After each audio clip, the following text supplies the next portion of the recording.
तथापि ऋक्ष मध्ये तु दाहं स्याद् विधि पूर्वक मनुष्याणां हितार्थाय सद्य आहुति कारिणात्। तो अब मनुष्यों की सुविधा हेतु मैं पंचक में मरने वाले लोगों के अंतिम संस्कार के लिए कुछ बातें बताता हूँ। ऐसा भगवान नारायण गरुड़ देव को कहते हैं। पंचक जन्य सभी दोषों की शांति हेतु मैं तुम्हें दाह संस्कार की उस विशेष विधि को बतला रहा हूँ जहाँ पंचक में व्यक्ति मौत को प्राप्त हो गया, यदि इस विधि से उसका अंतिम संस्कार कर दिया जाए तो फिर पंचक दोष नहीं लगेगा। तो विधि कौन सी समझ रहे हैं कि सो रहे हैं? बताओ। हाँ, ये कौन बताएगा? ये बातें सुन लो। कसवस्य निकटे तार्क्षण क्षपेत पुतलास्तदा दर्भमयाश चतुरः ऋक्ष मंत्राभिमंत्रितान्। लिखा, हे गरुड़, दर्भ के 4 यानी कुसा के 4 पुतले बनवा लिए जाए। जैसे एक जीव की मृत्यु हुई है, ऐसे ही 4 कुसा के पुतले बना लिए जाए। उन्हें नक्षत्र मंत्रों से अभिमंत्रित करके सबके निकट रखें। ब्राह्मण जानकार होना चाहिए जिनके घर में पंचक में मृत्यु हुई है। एक ठीक से ब्राह्मण को बुलाएं और उन नक्षत्रों का नाम लेकर के वो मंत्रों से अभिमंत्रित करके फिर उन सबों को बीच में जिस व्यक्ति की मृत्यु हुई है वह है, उसमें से 2 पुतले इधर और 2 पुतले इधर। उस समय 5 जनों का अंतिम संस्कार होता है उसमें, और उसी विधि से अंतिम संस्कार होता है। लिखा है ये तप्त होमम प्रकर्तव्यम बहंती ऋक्ष नाम भी प्रेता जत मंत्रेण पुनर्होमस्तु संपूर्ण। बड़ा अद्भुत श्लोक है। तब उन पुतलों में प्रतप्त थोड़ा सा सोना रखा जाता है, सुवर्ण। उसमें उन 4 पुतलों में थोड़ा थोड़ा सुवर्ण उसमें रख दो, और तब नक्षत्रों के नाम मंत्रों से आवाहित किए जाते हैं। ऐसा वर्णन किया गया, ततोदाह प्रकर्तव्य तैष पुतल कैसह। तब उन पुतलों के साथ ही शवदाह करना चाहिए, यानी 5 में एक संग उनकी अर्थी में दान होता है। कहा गया तब सपिंडीकरण श्राद्ध के दिन पुत्र उस पंचक मृत्यु की शांति की विधि पूर्वक वो पूजा आराधना होती है, वो ब्राह्मण लोग जानते हैं। क्या किया जाता है? तिलपात्रम हिरण्यम च रूप्यम रत्न मिथाक्रमम।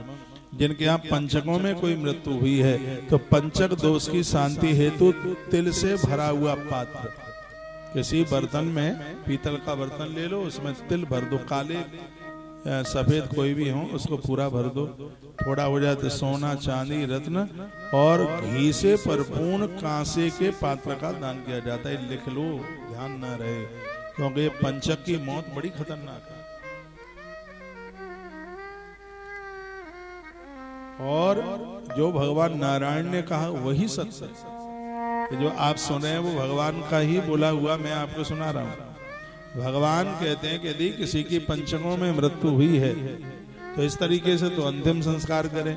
और क्या करना है? तिल पात्रम, तिल से भरा हुआ कोई पात्र, हिरण्यम च थोड़ा सोना, रूप्यम, रूप्यम कहते हैं चांदी, थोड़ी सी चांदी, और घी से भरा हुआ कांसे का पात्र। कांसे के पात्र में घी भरें और फिर इसका दान कर दें, किसी ब्राह्मण को दे दें, तो पंचक दोष नहीं लगेगा, पंचक दोष समाप्त हो जाएगा। ऐसा भगवान नारायण ये वर्णन किया गया। और कुछ श्लोक पढ़ रहा हूं। सोइए मत संध्या का समय, पूरा जीवन निकल गया है भैया। इसलिए तो मैं कहता हूं कि इतने शुभ कर्म करो, इतने बढ़िया कर्म करो कि मृत्यु के समय पर पंचक आवे ही नहीं। हाँ, ये आफत ही ना आवे। बुढ़ापे में किसी से एक लुटिया पानी भी भर करके ना मांगना पड़े। जो वृद्धावस्था में किसी से सेवा नहीं लेते उनके पुण्य बहुत बढ़ते हैं। और जो हम और आप कोई भी हों, लोगों से सेवा लेते हैं, इसमें हमारे पुण्य क्षीण होते हैं। हो सके तो अपने हाथों से जल भर के पी लो, यदि हाथ काम कर रहे हैं। अपने बर्तन अपने हाथों से साफ कर लो, अपने कपड़े अपने हाथों से साफ कर लो। दूसरे से वस्त्र धुलवाने में हमारे बहुत पुण्य चले जाते हैं। दूसरों के हाथ से बनी हुई निर्मित रोटियां खाने से हमारे बहुत पुण्य चले जाते हैं। और सबसे ज्यादा पुण्य हमारे जाते हैं किसी से हम चरण दबाए तब। पाम दबाने पर हमारे बहुत पुण्य उनको चले जाते हैं जिनसे हम पाम दबा रहे हैं। तो फिर बच्चों से बहुओं से पाम क्यों दबाए जाते हैं? इसलिए दुनिया के हर माता पिता अपने पुण्य बच्चों की झोली में डालना चाहते हैं। इसलिए गुरुजी लोग अपने शिष्यों से पाम क्यों दबाते हैं? इसलिए दुनिया का हर गुरु अपने पुण्यों को शिष्य की झोली में डालना चाहता है। इसलिए महात्मा लोग हर किसी से पाम नहीं दबाते। ये नहीं कि जो आया उसी से वो पाम दबा, उसी से वो अपने पाम दबा ले, नहीं। तो गुरुदेव इसको पात्र समझते हैं, जैसे अपना मानते हैं कि महात्मा लोग सबके हाथ का भोजन नहीं करते। जिस शिष्य को अपने गुरुजी की भोजन प्रसादी की सेवा मिली है वो तो बड़ा भाग्यशाली है। ये सेवा सबको नहीं मिलती। जिसके ऊपर भारी विश्वास होता है उसको ये सेवा मिलती है। गुरु लोग जिसको बहुत चाहते हैं उसको ही अपने तलवे से अपने चरणों से हाथ लगवाने देते हैं, सबके लिए नहीं है।